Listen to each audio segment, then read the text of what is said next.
Hi, we're at HorrorCon Living History Days today with Ray Glazner, one of the mainstays of our camp. And Ray, tell us a little bit about yourself. How did you get into this hobby? I started as a youngster in a Civil War unit as a drummer boy and stayed with the Civil War reenactors until the 1960s, and then drifted into the rendezvous period.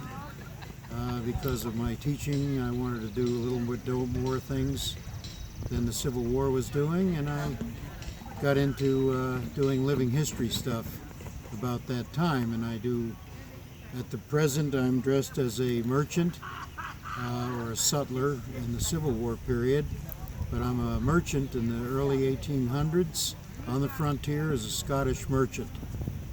And I would be a war veteran.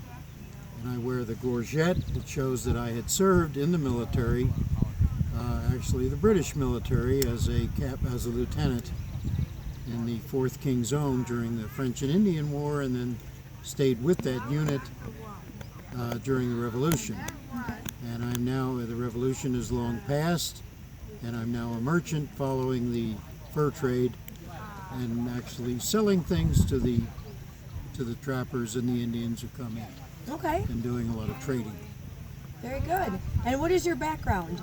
My background is I'm a professional teacher. I have several college degrees, and I taught history for almost 40 years. When I retired, I started doing living history events, and I owned a shop in California for a bunch of years, and I was a consultant to Hollywood, and I'm a consultant to several major museums around the world, like the Bern National Museum in Switzerland and the Smithsonian in the United States. I'm a published author, and I kind of, when I go to some of these events, I act as the local historian.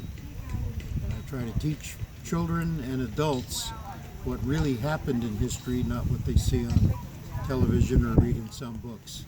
Right. Which is exactly what we try to do, all of us, when we do living history events. And that's, reenactors are the kind of people that want people to learn.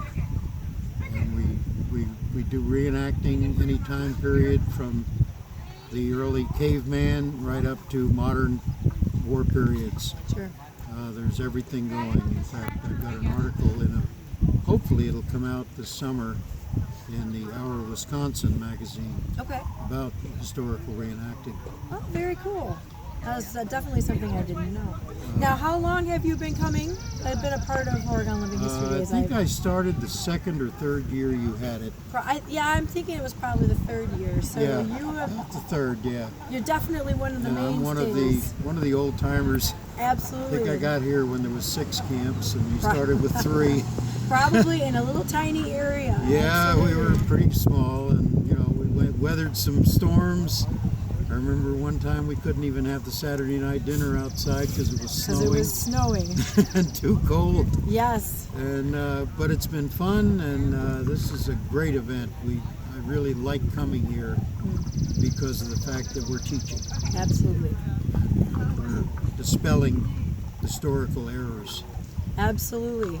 So definitely, when you come to Living History Days here, you will almost always see Ray with his shop. So we hope that you come and visit us. Thank you, Ray. You're welcome. Thank you.